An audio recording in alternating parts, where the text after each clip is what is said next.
அக்னியாய் இறங்கிடுமே, அக்னி நாவாக அமர்ந்திடுமே, பெரும் காற்றாக வீசிடுமே, ஜீவ நதியாக பாய்ந்திடும். நல்ல கையை தட்டியவே அக்னியாய் இறங்கிடுமே, அக்னி நாவாக அமர்ந்திடுமே.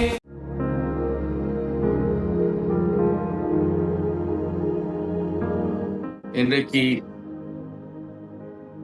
தேசத்திலே பல பல இடங்களிலே இருந்து, ஆனால்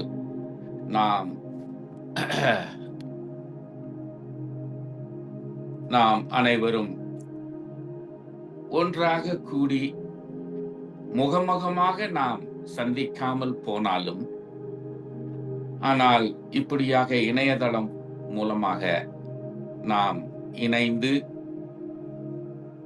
செயல்படக்கூடிய இந்த விதமான வளர்ச்சிக்கு தேவனை நாம் துதிக்க வேண்டும். அது நிமித்தமாதான் இன்றைக்கு முற்றிலுமே உங்களிலே யாரையும் நான் அறியாமல் இருந்தாலும், அவ்விதமாகவே உங்களிலே யாரும் என்னை அறியாமல் இருந்தாலும் நாம் இன்றைக்கு இணைக்கப்பட்டிருக்கிறோம். தேவனுடைய பெரிய கிருபை. இன்றைக்கு இந்த நேரத்திலே இந்த இணையதளம் மூலமாக இன்றைக்கு நான் பார்க்கிற விதத்துல 12 பேர் இணைந்திருக்கிறோம். ஆனால் 16.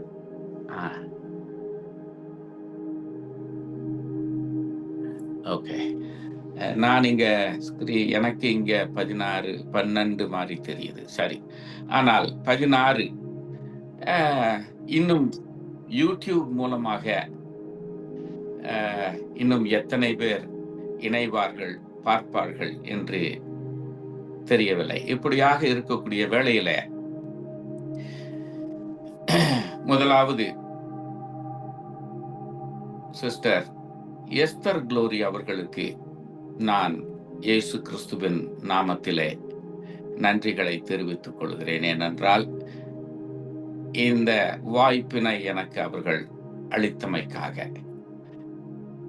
இதுவரைக்கும் நேருக்கு நேர் பார்க்கவில்லை, தெரியாது. ஒரு போன் கால் மூலமாக இணைக்கப்பட்டோம். பிற்பாடு அவர்கள் அழைப்பு கொடுத்தார்கள். இன்றைக்கு நாம் சந்திக்கிறோம். ஆண்டவருக்கு ஸ்தோத்திரம். இன்றைக்கு நாம் தியானிப்பதற்காக தெரிந்து கொள்ளப்பட்ட பகுதியானது ஏசாயாவின் புஸ்தகம் 1வது அதிகாரம் 18வது வசனம். என்னிடத்திலே ஆங்கில வேத புத்தகம் இருக்கிறது. உங்களிலே யாராவது தமிழ் வேத புத்தகத்தை வைத்திருப்பீர்கள் என்றால் தயவு கூர்ந்து அதை படிக்கும்படியாக கேட்டுக்கொள்ளுகிறேன். ஏசாயாவின் புஸ்தகம் 1வது அதிகாரம் 18வது வசனம். வழக்காடுவோம் வாருங்கள் என்று கர்த்தர் சொல்லுகிறார். உங்கள் பாவங்கள் சிவேரென்று இருந்தாலும் உறைந்த மழையைப் போல் வெண்மையாகும். அவைகள் இரத்தாம்பர சிவப்பாய் இருந்தாலும் பஞ்சை போலாகும். இங்கே நான் மிக முக்கியமாக தெரிந்து கொண்டது இந்த வார்த்தையில வழக்காடுவோம் வாருங்கள். எப்படி ஒரு அற்புதமான தேவனை கொண்டிருக்கிறோம் பாருங்கள். முதலாவது வாருங்கள் என்று ஒரு அழைப்பை கொடுக்கிறார். இன்றைக்கு எப்படியாக இந்த இணையதளம் மூலமாக தெரிந்தவர், அறிந்தவர், ஒண்ணுமே தெரியாதவர்கள் யார் யாரோ இணைந்து கொள்ளத்தக்கதாக ஒரு அழைப்பு விடுக்கப்பட்டு இதிலே வந்து இணைந்து கொள்ளுகிறோம். அழைப்பானது இந்த உலகம் பூராவிற்கும் கொடுக்கப்பட்டிருக்கு. இந்த வலைதளம் யாருக்கு கட்டுப்பாடு இல்லை. யார் வேண்டுமென்றாலும் வந்து இணைந்து கொள்ளலாம். தடை என்பது இல்லை, தடுக்கவும் முடியாது.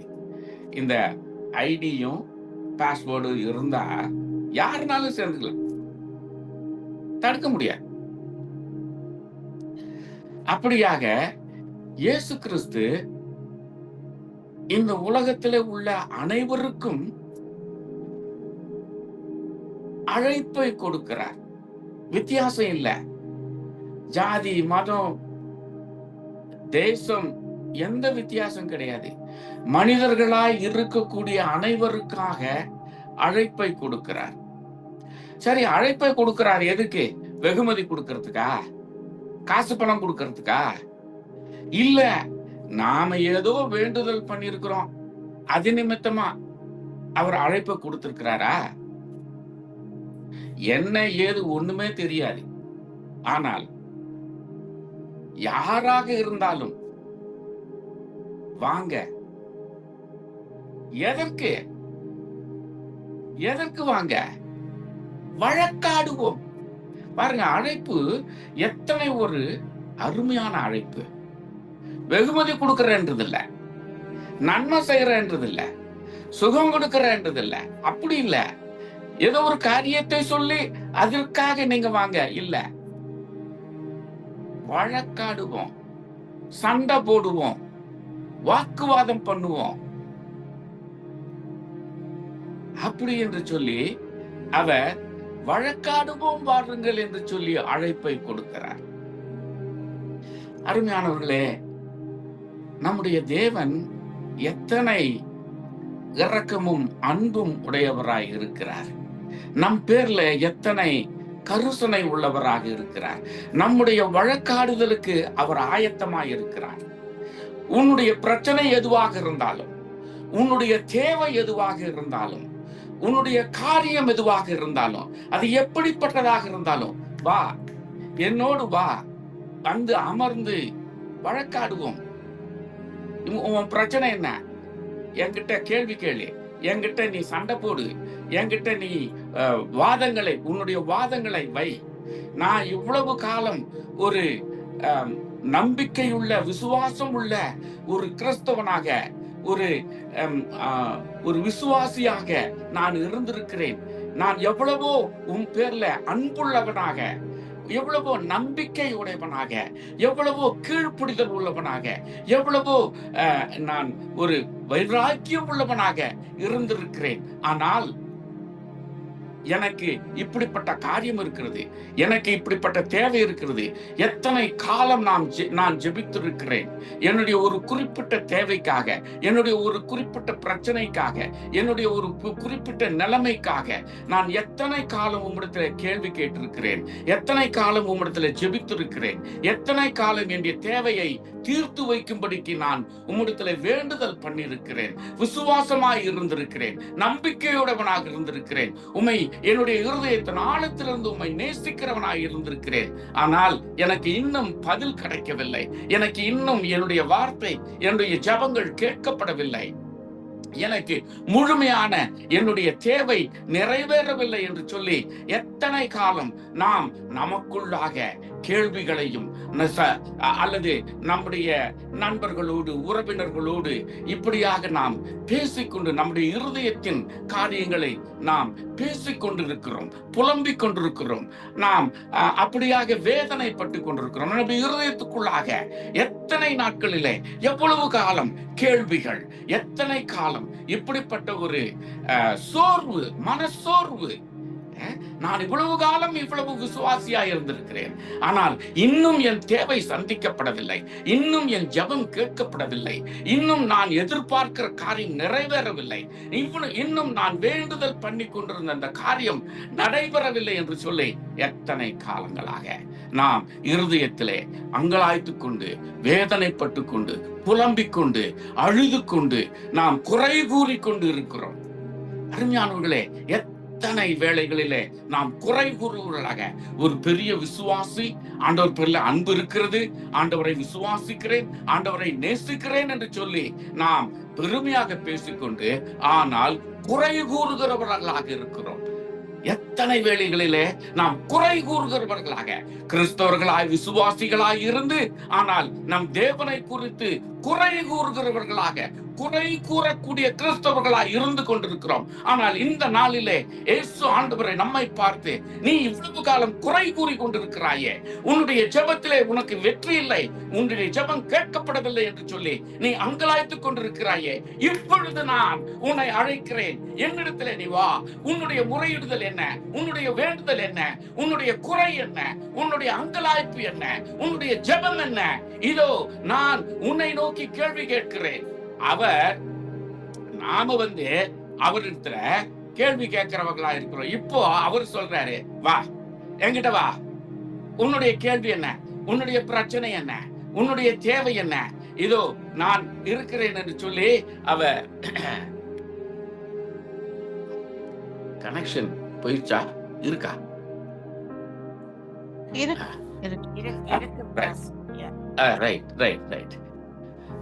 இப்படியாக அவர் நம்மை பார்த்து, இவ்வளவு காலம் கேள்வி கேட்டுக் கொண்டிருந்த நம்மை பார்த்து அவர் இந்த நாளிலே சொல்லுகிறார், வழக்காடுவோம் வா, வழக்காடுவோம் வா. உன்னுடைய வழக்கு என்ன? உன்னுடைய பிரச்சனை என்ன? உன்னுடைய தேவை என்ன? உன்னுடைய குறை என்ன? உன்னுடைய அழுகை என்ன? உன்னுடைய வேதனை என்ன? உன்னுடைய துன்பம் என்ன? உன்னுடைய நிலைமை என்ன? என்னிடத்திலே வா, இதோ நான் தயாராக இருக்கிறேன். இப்படிப்பட்ட தேவனை நாம் பார்க்க முடியுமா? இப்பேற்பட்ட ஒரு தேவனை நாம் விசுவாசித்துக் கொண்டிருக்கிறோம். இப்படிப்பட்ட ஒரு தேவனை நாம் ஆராதித்துக் கொண்டிருக்கிறோம். அவர் நேரடியாக நம்மை பார்த்து, வழக்காடுவதற்கு நீ ஆயத்தமா? வழக்காடுவதற்கு உனக்கு நேரம் இருக்கிறதா? என்னிடத்திலே வா, உன்னுடைய பிரச்சனையும் வேதனையும் அங்கலாய்ப்பையும் இன்றைக்கு நான் கேட்பதற்கு ஆயத்தமாய் இருக்கிறேன். அருமையானவர்களே, நம்முடைய வேதனையை, துன்பத்தை, அழுகையை கேட்பதற்கு இந்த உலகத்திலே யார் இருக்கிறார்கள்? ஒருவேளை நம்முடைய பெற்ற தாய் தகப்பனத்துல போய் நம்முடைய அழுகையை, வேதனையை சொல்லுவோம்னா அவங்க உடனே சொல்லுது, உனக்கு எப்ப பாரு இதுதான், எப்ப பாரு ஒரு குறை, எப்ப பாரு ஒரு தேவை, எப்ப பாரு நீ வந்தாலே ஒரு பிரச்சனையோடு தான் வருவேன், ஒரு காரியத்தோடு தான் வருவேன். இப்படி இந்த உலகம் நம்மை பார்த்து சொல்லிக் கொண்டிருக்கிறது. ஆனால் நம்மை நேசிக்கிற, நம் பேர்ல அன்பு கூறக்கூடிய நம்முடைய தேவன் இந்த நாளிலே ஆயத்தமாய் இருக்கிறார், தயாராக இருக்கிறார். அவரிடத்திலே சென்று, அவருடைய சமூகத்திலே சென்று உன்னுடைய தேவையை, பிரச்சனைகளை, உன்னுடைய குறைகளை, உன்னுடைய அழுகையை, வேதனையை கொட்டுவதற்கு நீ ஆயத்தமாய் இருக்கிறாயா? அவர் சொல்லுகிறார், வழக்காடுவோம் வா, வழக்காடுவோம் வா. வழக்காடுவதற்கு, நம்மோடு வழக்காடுவதற்கு, உன்னோடு வழக்காடுவதற்கு, உன்னுடைய அழுகையை, உன்னுடைய வேதனையை, உன்னுடைய துன்பத்தை, உன்னுடைய துயரத்தை, உன்னுடைய பிரச்சனையை, உன்னுடைய காரியங்களை கேட்பதற்கு ஆயத்தமாயிருக்கிறார். ஆயத்தமாயிருக்கிற உன் தேவனிடத்திலே நீ செல்வதற்கு ஆயத்தமாயிருக்கிறாயா? தயாராயிருக்கிறாயா? இப்பேற்பட்ட அன்புடைய தேவன் நம்மை அழைக்கிறார். என்னிடத்திலே வா, வழக்காடுவதற்காக வா, வழக்காடுவதற்காக வா. அருமையானவர்களே, வழக்காடும் பொழுதுதான் நீதியும் நியாயமும் நேர்மையும் உண்மையும் கிடைக்கும். வழக்காடாதபடிக்கு நம்முடைய தேவைகள் தீர்க்கப்படாது. வழக்காடாதபடிக்கு நம்முடைய பிரச்சனைகளுக்கு விடுதலை கிடைக்காது. உலக பிரகாரமாக கூட நீதிமன்றங்களுக்கு சென்று வழக்காடி உண்மைகளை அறிந்து, காரியங்களை அறிந்து, ரெண்டு பக்கத்துல இருக்கிற காரியங்களையும் பிரச்சனைகளையும் சொல்லி வழக்காடி அங்கே இது பண்ணும் பொழுதுதான் அங்கே நீதியும் நியாயமும் கிடைக்கிறது. அதற்காகத்தான் உலக பிரகாரமான முறையிலே நீதிமன்றங்கள், வழக்காடும் நிலையங்கள் இருக்கிறது. அங்கே நமக்காக வழக்காடுவதற்கு, நம்முடைய பிரச்சனையை வழக்காடுவதற்கு வேற ஒருத்தன் நிற்பான், கருப்பு கோட்டை போட்டுக்கிட்டு இன்னொருத்தன் அங்க உட்கார்ந்துட்டு இருப்பான். இங்க ரெண்டு பேரும் வழக்காடுறத, நம்முடைய பிரச்சனைய, நம்முடைய தேவைய வேற ஒருத்தன் ரெண்டு பேரு அங்க வழக்காடுவாங்க. மூணாவது ஆள் அங்க உட்கார்ந்துகிட்டு அதை கேட்டு நியாயம் கொடுப்பான். அந்த நீதி நியாயத்துல நாம திருப்தி அடைகிறோம். எனக்கு நம்பிக்கை உண்டு, எனக்கு அங்க நியாயம் கிடைக்கும், எனக்கு அங்க நீதி கிடைக்கும் உட்கார்ந்துட்டு இருக்கிறோம். ஆனா இந்த நாளிலே நம்முடைய தேவன் உனக்காக வழக்காடுவதற்கு வேற ஒருத்தர் வேண்டாம். ஒரு பாஸ்டர் தேவையில்லை, வேற ஒரு தேவ மனுஷன் தேவையில்லை, வேற ஒரு மூணாவது ஆளு தேவையில்லை. நீ நேரடியா என்கிட்ட வா. உனக்கு எனக்கு நேரடியான வழக்காடுதல். வேற மூணாவது ஆள் அங்க தேவைப்படல.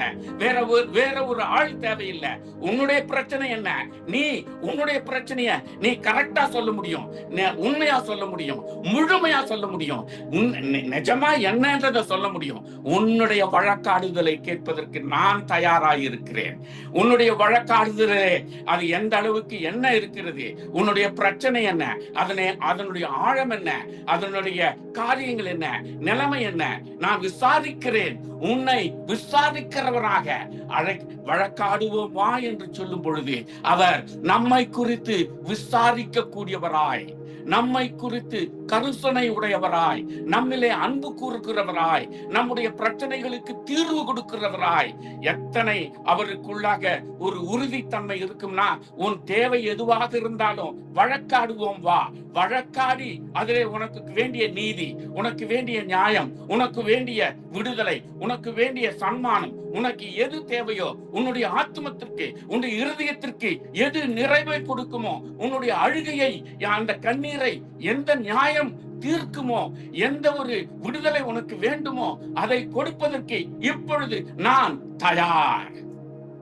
இந்த நாளிலே அவர் ஆயத்தமாயிருக்கிறார். உன் தேவையை விசாரிப்பதற்கு ஆயத்தமாயிருக்கிறார். உன் தேவையை விசாரிப்பதற்கு மாத்திரமல்ல, உன்னுடைய பிரச்சனைகளுக்கு தீர்வு கொடுக்கவும் ஆயத்தமாயிருக்கிறார். அதிலே அவருக்கு நம்பிக்கை இருக்கிறது, அவருக்கு அதிலே உறுதித்தன்மை இருக்கிறது. என்னிடத்தில் தான் நியாயம் இருக்கிறது, என்னிடத்தில் தான் நீதி இருக்கிறது, என்னால் தான் உனக்கு விடுதலை கிடைக்கும், என்னால் தான் உன்னை விடுவிக்க முடியும், என்னை அன்றி உனக்கு விடுதலையின் வழி இல்லை, உனக்கு வேற மார்க்கம் இல்லை, வேற வழி இல்லை, நான் ஒருவனே உன்னுடைய வாழ்க்கையில விடுதலையை கொடுக்க முடியும் என்ற நம்பிக்கையோடு கூட, என்ற உறுதித்தன்மையோடு கூட அவர் நம்மை பார்த்து இன்றைக்கு மிக தைரியமாக அழைக்கிறார். வழக்காடுவோம் வா, வழக்காடுவோம் வா. எனக்கு அருமையான தேவ பிள்ளைகளே, இந்த வார்த்தையை கேட்டுக்கொண்டிருக்கிறார் உங்களை அனைவரையும் இந்த நாளிலே நான் உங்களிடத்திலே கேட்பது, இந்த வார்த்தையை கேட்டுக்கொண்டிருக்கிற உங்களில ஒவ்வொருவருக்கும் நிச்சயமாக இந்த உணர்வு வரும். ஆமா, நானு அனுதினமும் ஜெபம் பண்ணிக்கிட்டு தானே இருக்கிறேன், என் பிரச்சனைகளை சொல்லிக்கிட்டு தானே இருக்கிறேன், என் தேவைகளை சொல்லிக்கிட்டு தானே இருக்கிறேன், ஒவ்வொரு நாளும் நான் ஆண்டவருடைய சமூகத்துல கண்ணீர் சிந்திக் கொண்டிருக்கிறேனே, எவ்வளவு நான் வேதனைப்படுகிறேன், என் நிலைமை முழுமையா அவருக்கு தெரியும். நான் எவ்வளவோ ஜெபிச்சு, அனுதினமும் காலையிலையும் மாலையிலையும் நான் ஜெபித்து மன்றாடி கொண்டிருக்கிறேன். நிஜம், உண்மை. ஆனா உன் தேவைய, உன் பிரச்சனைய சொல்லி அதோடு முடிப்பதற்கு அவர் சொல்லல. இங்க அவர் சொல்றது வழக்காடுவோம் வா. நீ ஜெபித்து உன்னுடைய தேவைகளை, பிரச்சனைகளை, குறைகளை சொல்லுவதற்கு நீ ஆயத்தமாய் இருக்கிறாய், நீ அதை செய்கிறாய். ஆனால் அவர் இங்கே சொல்லுவதாவது வழக்காடுவோம் வா.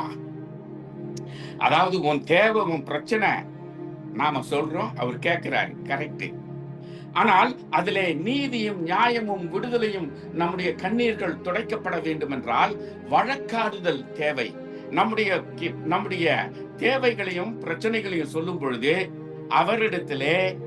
அவரிடத்திலிருந்து நீதி, நியாயம், விடுதலை வேண்டும் என்றால் அவரோடு கூட சம்பாஷிக்க வேண்டும், உறவாடுதல் வேண்டும், அவரோடு கூட அங்கே வழக்காடுதல். சரிதான் பாஸ்டர், வழக்காடுதல் சொல்றீங்க. நான் ஜெபம் பண்ணா மாத்திரம் போதாது, நான் என் தேவையை கேட்டா மாத்திரம் போதாது, வழக்காடுதல் சொல்றீங்களே என்ன? வழக்காடுதல் என்பது அதிலே அவர் தெளிவுபடுத்துகிறார். அவர் உன்னுடைய குற்றங்கள், குறைகள் அது எப்படிப்பட்டதாக இருந்தாலும்,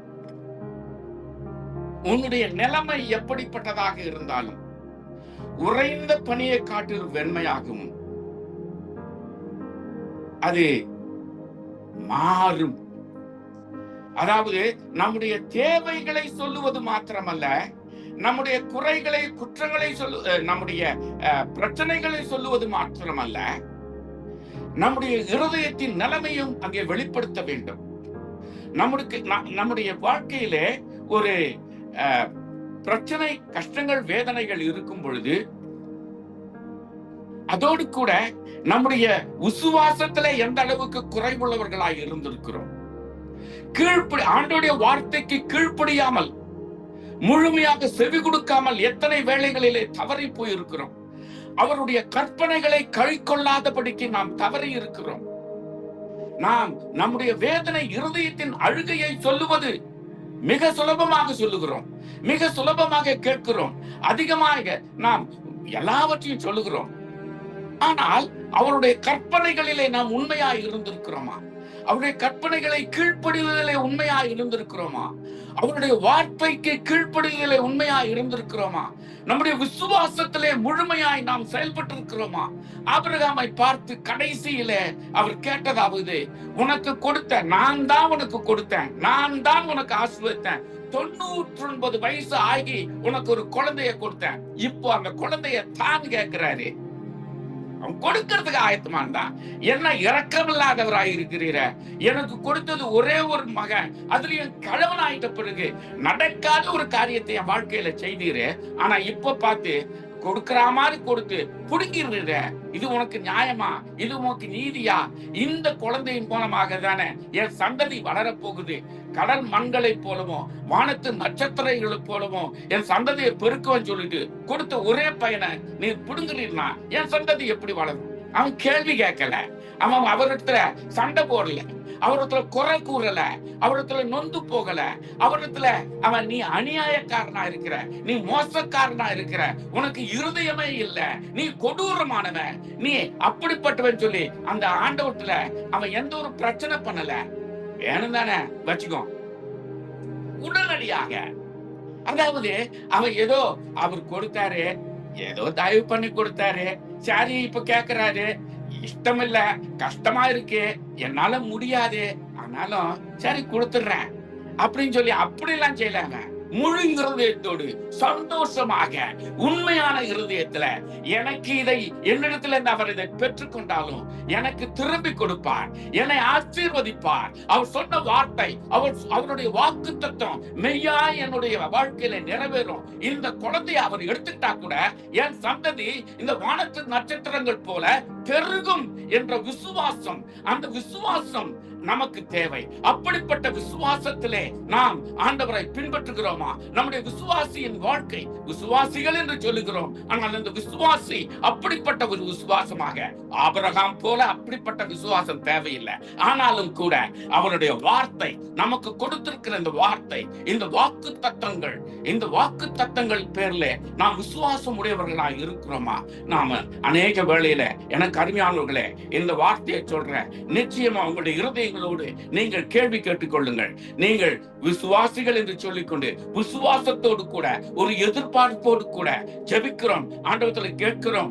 நாம் என்னுடைய தேவை இப்படி இருக்கிறது, என்னுடைய பிரச்சனை இப்படி இருக்கிறது, என்னுடைய கடன் தொல்லை இப்படியா இருக்கிறது, என்னுடைய வியாதி இப்படியா இருக்கிறது, என்னுடைய பிள்ளை இப்படி ஒரு கீழ்ப்படியாமதாக இருக்கிறது, என்னுடைய கணவன் இப்படிப்பட்ட ஒரு வாழ்க்கையில இருக்கிறார், என்னுடைய குடும்பத்துல இந்த தேவை இருக்கிறது. இப்படி அநேக காரியங்கள் அவர்களுடைய தேவை, பிரச்சனையை குறித்து தேவனிடத்தில் வேண்டுதல் பண்ணுகிறவர்களாக, ஜெபிக்கிறவர்களாக இருக்கிறோம். ஆனால் அந்த ஜெபத்தோடு கூட விசுவாசத்தோடு அவரிடத்துல காத்து கொண்டிருக்கிறவர்களா இருக்கிறோமா?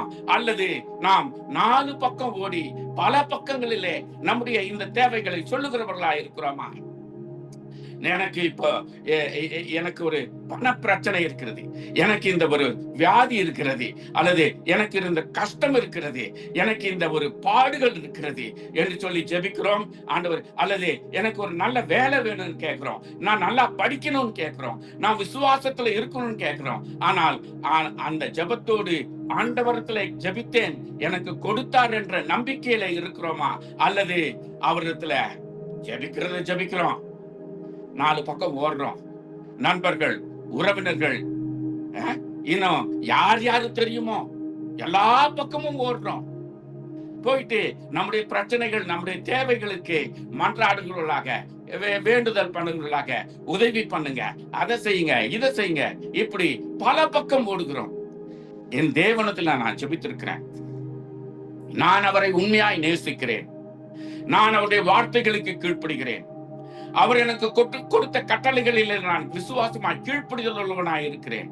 என் தேவனுக்கும் எனக்கும் உள்ள உறவு முறை மிக நெருக்கமாய் இருக்கிறது. நான் ஜெபித்திருக்கிறேன், அவர் எனக்கு கொடுப்பார். அருமையானவர்களே, ஆபிரகாமுக்கு அதுதான் இருந்தது. அவன் ஏதோ விசுவாசத்துல பிள்ளைய கொடுக்கிறேன்னு சொன்னது மாத்திரமல்ல, ஆனால் அவனுக்குள்ளாக இருந்த அந்த விசுவாசத்தின் தைரியம் எது, நங்கூரம் எது? என்னுடைய உறவு என் தேவனோடு கூட மிக நேர்மையாய் இருந்தது, உண்மையாய் இருந்தது, ஆழமாய் இருந்தது, பரிசுத்தமாய் இருந்தது. எனக்கு அருமையான தேவ பிள்ளைகளே, ஆபிரகாமுக்கு விசுவாசம் இருந்தது என்று ஒரு காரியம் இருந்தாலும் அந்த விசுவாசத்திற்கு பின்புறத்திலே அவன் தேவனோடு கூட இருந்த உறவு முறை மிக ஆழமானதாக, உண்மையானதாக, பரிசுத்தமானதாக, கீழ்ப்படிதல் உள்ளதாக, அது மிக நேர்த்தியாய் இருந்தது. எனக்கு அருமையான தேவ பிள்ளைகளே, நம்முடைய விசுவாசம் அப்படிப்பட்டதா இருக்க வேண்டும். என்னுடைய தேவன் இயேசு கிறிஸ்து, என்னுடைய நம்பிக்கை வேத புத்தகம், என்னுடைய உறவு முறை, அவரை விசுவாசித்து ஜெபிப்பது இதோடு மாத்திரம் இல்லாதபடிக்கு நம்முடைய உறவு முறையிலே, நாம் தேவனோடு கூட வைத்திருக்கிற அந்த உறவு முறையிலே பரிசுத்தம் இருக்கிறதா, உண்மைத்தன்மை இருக்கிறதா, ஆழம் இருக்கிறதா, நேர்மை இருக்கிறதா, உறுதித்தன்மை இருக்கிறதா? இதுதான் அவசியம். விசுவாசம் என்பது அதற்கு பின்புறத்திலே அதோடு கூட இணைந்து இப்படிப்பட்ட காரியங்கள் இருக்கிறது. நம்முடைய கிறிஸ்தவ வாழ்க்கை அதிக நேர்மை உள்ளதாக இருக்கிறதா, உண்மை உள்ளதாக இருக்கிறதா, பரிசுத்தம் உள்ளதாக இருக்கிறதா என்பதை நாம் ஆராய்ந்து பார்க்கும் பொழுது அங்கே அநேக பிரச்சனைகள், அநேக குறைகள், அநேக தவறுகள் இருக்கிறது. அதைத்தான் இங்கே ஆண்டவர் சொல்லுகிறார், வழக்காடுவோம் வா, நீ என்னுடைய பிள்ளை, நான் உன்னை நேசிக்கிறேன், நான் உன்னை நேசிப்பதினால் தான் உன்னை நோக்கி என்கிட்ட வா, வழக்காடு. நீ ஒண்டியா சண்டை போடாத, நீ ஒண்டியா போராட்டம் பண்ணாத, நீ உன்னால சாதிக்க முடியாது, என்னுடைய உதவி உனக்கு தேவை, நீ என்னுடைய பிள்ளை, நீ என்னை நேசிக்கிறாய், அதனால் உனக்கு நான் விடுதலை பண்ண ஆயத்தமா இருக்கிறேன், உன்னை நான் நேசிக்கிறேன், என்னிடத்துல வா. உன்னுடைய விசுவாசம் எப்படியா இருக்கிறது? நீ விசுவாசிதான், அதுல எந்த மாற்றமும் இல்லை. நீ என்னை நம்புகிறாய், என்னை முழு மனதோடு ஏற்றுக்கொண்டாய். ஆனால் உன்னுடைய கிறிஸ்தவ வாழ்க்கை எப்படிப்பட்டதாக இருக்கிறது? உண்மை உள்ளதாக இருக்கிறதா, நேர்மை உள்ளதாக இருக்கிறதா, பரிசுத்தம் உள்ளதாக இருக்கிறதா, முழுமையான கீழ்ப்படிதலோடு கூட இருக்கிறதா? இப்பொழுது நாம் அதை வழக்காடுவோம், அதை நாம் சரிபார்த்துக் கொள்வோம். எந்த இடத்திலே உன்னுடைய விசுவாச வாழ்க்கையிலே, உன்னுடைய கிறிஸ்தவ வாழ்க்கையிலே குறை இருக்கிறது, எந்த இடத்திலே உனக்கு தேவை இருக்கிறது, எந்த இடத்திலே நீ தவறி போயிருக்கிறாய், எந்த இடத்திலே நான் உன்னுடைய குறைகளை பார்க்கிறேன் என்பதை இன்றைக்கு நாம் வழக்காடுவோம். உன்னுடைய பிரச்சனை இந்த விதமான உன்னுடைய விசுவாசத்திலே, உன்னுடைய நம்பிக்கையிலே, உன்னுடைய பரிசுத்தத்திலே, உன்னுடைய கீழ்ப்படிதலிலே, உன்னுடைய நேர்மை தன்மையிலே எந்த இடத்திலே நீ குறைவுபடுகிறாய், நான் அதை உனக்கு தெளிவுபடுத்துகிறேன், அதை நான் உனக்கு சுட்டி காட்டுகிறேன், அதை உனக்கு வெளிப்படுத்துகிறேன். இந்த காரியங்களை சரி செய்து விடு, இந்த காரியங்களிலே நீ விடுதலையாகி விடு, இந்த காரியங்களிலே நேர்மைப்படுத்திக் கொள், என்னுடைய ஆசீர்வாதம் உனக்கு நிறைவாய் கிடைக்கும். ஆண்டவருடைய ஆசீர்வாதம் கிடைப்பதற்கு நாம் விசுவாசிகளாய் இருப்பது மாத்திரம் போதாது, அந்த விசுவாசத்திலே எவ்வளவு நேர்மை இருக்கிறது, உண்மை இருக்கிறது, கீழ்ப்படிதல் இருக்கிறது, பரிசுத்தம் இருக்கிறது, இது அவசியம். இதைத்தான் ஆபிரகாம் தன்னுடைய வாழ்க்கையிலே கொண்டிருந்தான். தேவனே அவனை பார்த்து விசுவாசிகளின் தந்தை என்று அழைக்கிறார். விசுவாசிகளின் தந்தை என்று அழைக்கப்படுவதற்கு பின்புறமான காரணம், முக்கியமான காரணம், அவனுடைய விசுவாசத்திலே நேர்மை இருந்தது, உண்மை இருந்தது, பரிசுத்தம் இருந்தது, அதிலே கீழ்ப்படிதல் இருந்தது. ஆண்டவருடைய வார்த்தைக்கு முழுமையாய் கீழ்ப்படிந்தவனாய், என்னுடைய ஒரே பிள்ளையை நீர் கேட்கிறீர் என்று அவன் சந்தேகப்படாமல், குறை கூறாமல், அவன் எந்த ஒரு மன வருத்தம் கொள்ளாமல் கீழ்ப்படிதல் என்ற ஒரே வார்த்தை.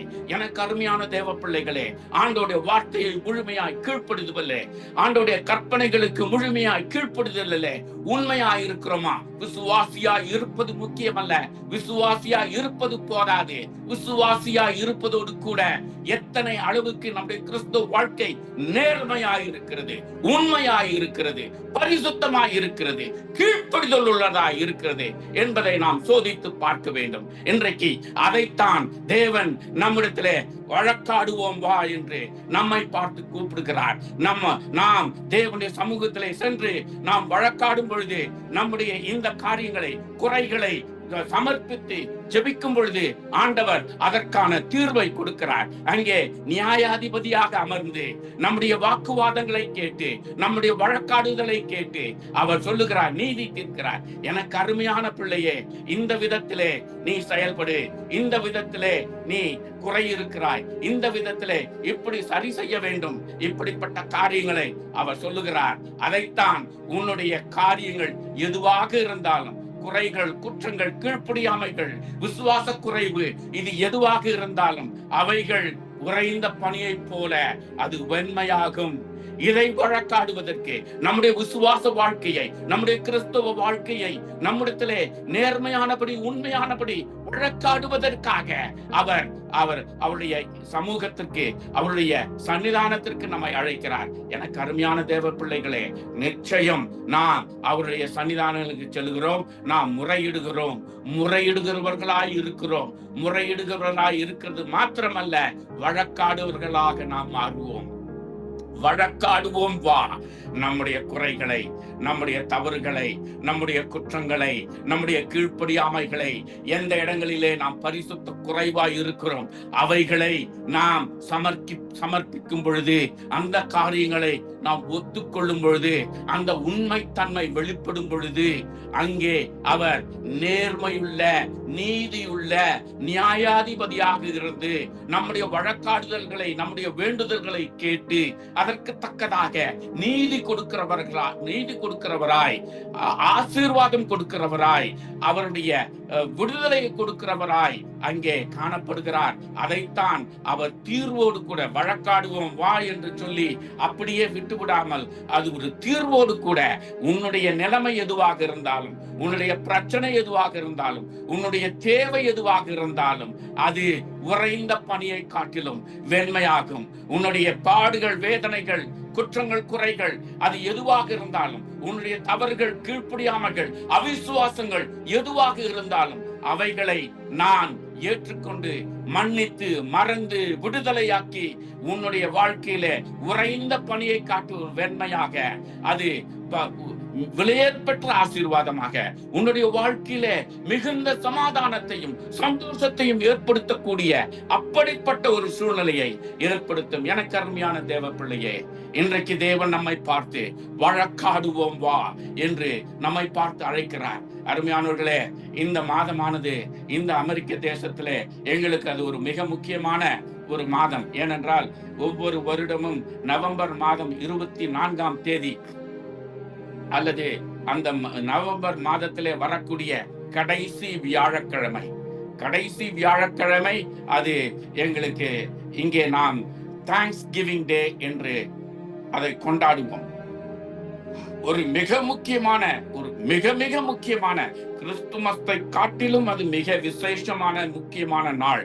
இங்க அமெரிக்க தேசத்துல சபைகளிலே, ஆலயங்களிலே விசேஷித்த ஜப கூட்டங்கள் எல்லாம் நடைபெறும். குடும்பங்களிலே விசேஷித்த ஒரு ஜபங்கள் நடைபெறும். ஏனென்றால் அந்த வருடம் பூராவும் நாம் ஆண்டவருக்கு விரோதமாக செய்த குற்றங்கள், தவறுகள் எல்லாவற்றையும் நாம் சமர்ப்பிப்பது, மேலும் அவருடைய இந்த வரக்கூடிய புதிய ஆண்டுக்கு நம்மை ஆயத்தப்படுத்திக் கொண்டு, நம்முடைய இருதயத்தை சுத்திகரித்துக் கொண்டு, நம்முடைய அவருக்கு நேர்மையான வாழ்க்கைக்கு ஒப்பு கொடுத்து நம்மை ஆயத்த பண்ணக்கூடிய அந்த ஒரு தினமாக அந்த தேங்க்ஸ் கிவிங் டே இருக்கிறது.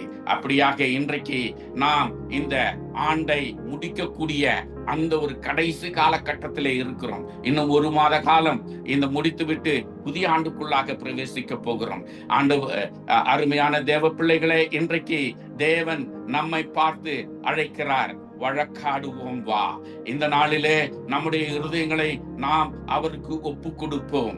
எந்த விதத்திலே கீழ்ப்படியாமைகள், அவிசுவாசங்கள், குறைகள், குற்றங்கள், இவைகள் இருக்கிறதோ அவைகளை தேவனுடைய சமூகத்திலே எடுத்து சென்று நம்முடைய பிரச்சனைகளையும், நம்முடைய தேவைகளையும், நம்முடைய குற்றங்களையும், நம்முடைய குறைகளையும் அவரிடத்திலே சமர்ப்பித்து நாம் அவருடைய சமூகத்திலே வழக்காடி அவருடைய நீதியையும் நியாயத்தையும் சம்பாதித்துக் கொள்ள அந்த புதிய வருடத்திலே நாம் ஒரு புதிய ஆசீர்வாதத்தோடு கூட, புதிய வல்லமையோடு கூட, பெரிய ஒரு கிறிஸ்துவ வாழ்க்கையோடு கூட, ஆசீர்வாதமான ஒரு வாழ்க்கையோடு கூட நாம் பிரவேசிப்போம். வரக்கூடிய புதிய ஆண்டானது மிக ஆசீர்வாதமான, மிக விலையேறப்பெற்ற ஒரு பெரிய அற்புதமான ஒரு ஆண்டாக நமக்கு மாறும். நிச்சயமாக அவருடைய ஆசீர்வாதத்தை பெற்று அனுபவிக்கக்கூடிய ஒரு கிறிஸ்தவர்களாய் நாம் மாறுவோம். அநேகருக்கு நாம் வெளிச்சத்தை கொடுக்கக்கூடிய ஒரு பிரகாசமுள்ள ஒளியோடு கூடிய இருக்கக்கூடிய ஒரு கிறிஸ்தவர்களாய் நாம் ஜீவிப்போம்.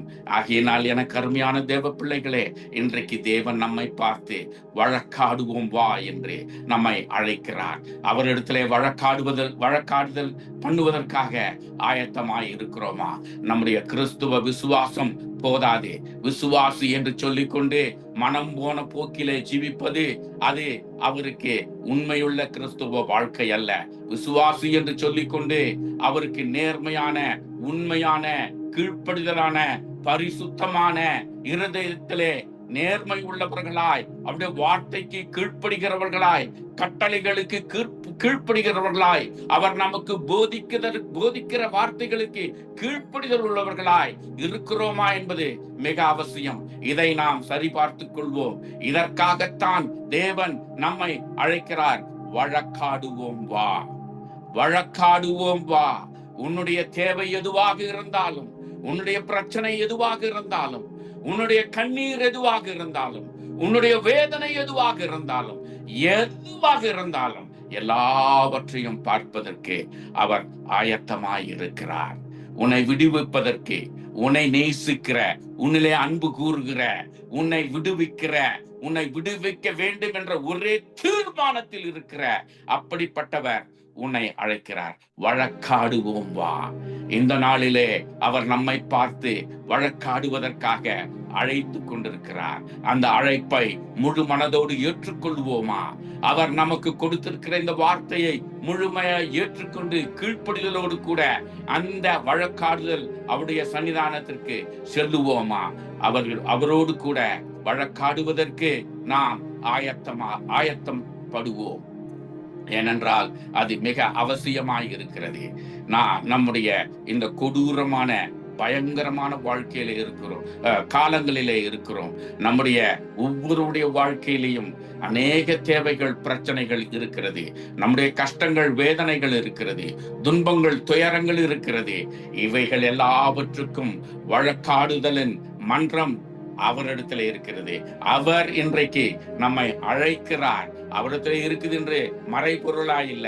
அவர் நேர்மையாக, உண்மையாக, முழு அன்போடு கூட, நம்மோடு கருசுனையோடு கூட, நம்முடைய தேவைகளை உணர்ந்தவராய், நம்முடைய பாரங்களை உணர்ந்தவராய், நம்முடைய கண்ணீர்களை பார்க்கிறவராய், அவர் எல்லாவற்றையும் அறிந்து என்னிடத்திலே வா, வழக்காடுவோம் வா, உன்னை நான் விடுவிக்கிறேன், உன்னை நான் முற்றிலுமாய் விடுவிக்கிறேன்.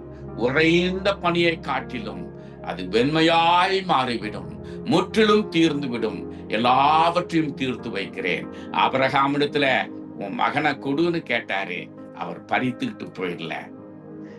அவனுடைய விசுவாசத்தை சோதித்தார், அவனுடைய கீழ்ப்படுதலை சோதித்தார். அவன் எந்த அளவுக்கு அவரோடு கூட நெருங்கி ஜீவிக்கிறான் என்பதை பார்த்தார். அவனுடைய விசுவாசம் ஏதோ உதட்டளவில் இருக்கிறதா, இருதயத்தின் ஆழத்திலிருந்து இருக்கிறதா என்பதை பார்த்தார்.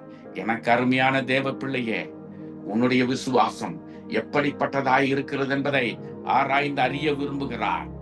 இருதயங்களை ஆராய்ந்து அறிகிற தேவன் இந்த நாளிலே நம்மை ஆராய்ந்து அறிந்து கொள்ளத்தக்கதாக நம்முடைய விசுவாசத்தையும், நம்முடைய கீழ்ப்படுதலையும், நம்முடைய பரிசுத்தத்தையும் சோதித்து பார்க்கிறவராய் நம்மை அழைக்கிறார். இன்றைக்கு உன்னுடைய பரிசுத்தம் எப்படிப்பட்டதாய் இருக்கிறது? உன்னுடைய கீழ்ப்படுதல் எப்படிப்பட்டதாய் இருக்கிறது? உன்னுடைய விசுவாசம் எப்படிப்பட்டதாய் இருக்கிறது? சோதிக்க வேண்டும் என்று பார்க்கிறார். சோதித்து அறியக்கூடிய தேவன் இந்த நாளிலே சோதித்து அறிந்து கொள்ள விரும்புகிறார். சோதித்து அறிந்து அவர் பார்த்த மாத்திரத்திலே விடுதலையும், நீதியும், நியாயத்தையும் செய்கிறவராய் இருக்கிறார். அதனால் தான் வழக்காடுவோம் வா என்று சொல்லி நிறுத்தி விடாதபடிக்கு உன்னுடைய தேவைகள், பிரச்சனைகள், உன்னுடைய நிலைமை எப்படிப்பட்டதாக இருந்தாலும் உறைந்த பணியை காட்டிலும் வெண்மையாய் மாறும். உன்னுடைய ஜீவிதத்திலே ஆசீர்வாதம் பிரவாகம் எடுத்து ஓடுவதற்கு தயாராய் இருக்கிறது. அவர் அழைக்கிறார், என்னிடத்திலே வா, வா, வழக்காடுவோம். நான் உனக்கு நீதி கொடுக்கிறேன், உன்னுடைய கண்ணீரை துடைக்கிறேன், உனக்கு சமாதானம் அளிக்கிறேன், உன்னுடைய துன்பத்தை நான் தீர்க்கிறேன், உன்னுடைய வியாதியை நான் தீர்க்கிறேன், உன் தேவையை நான் சந்திக்கிறேன். நான் ஒருவன் மாத்திரம்தான் சந்திக்க முடியும். இன்றைக்கு நான் உனக்கு சந்திக்கிறேன், உனக்கு விடுதலை தருகிறேன். எனக்கு அருமையான தேவ பிள்ளைகளே, ஒப்பு கொடுத்தோமா? வழக்காடுவோம் வா என்று அழைக்கிறார். அவரிடத்திலே, அவருடைய சமூகத்திலே சென்று வழக்காடுவதற்கு ஆயத்தமாய் இருக்கிறோமா? உண்மையுள்ள இருதயத்தோடு. விசுவாசத்திலே குறைவு இருக்கும் என்றால், கீழ்ப்படிதலிலே குறைவு இருக்கும் என்றால், பரிசுத்தத்திலே குறைவு இருக்கும் என்றால், நேர்மையோடு உண்மையோடு கூட அவருடைய சன்னிதானத்திலே சொல்லுவோம், ஆண்டவரே, இந்தந்த காரியங்களிலே நான் கீழ்ப்படியவில்லை, இந்தந்த காரியங்களிலே உடைய வார்த்தையை நான் முழுமையாக விசுவாசிக்கவில்லை, இந்தந்த காரியங்களிலே என் கிறிஸ்தவ வாழ்க்கையில பரிசுத்தத்திலே குறைவாய் இருக்கிறேன்.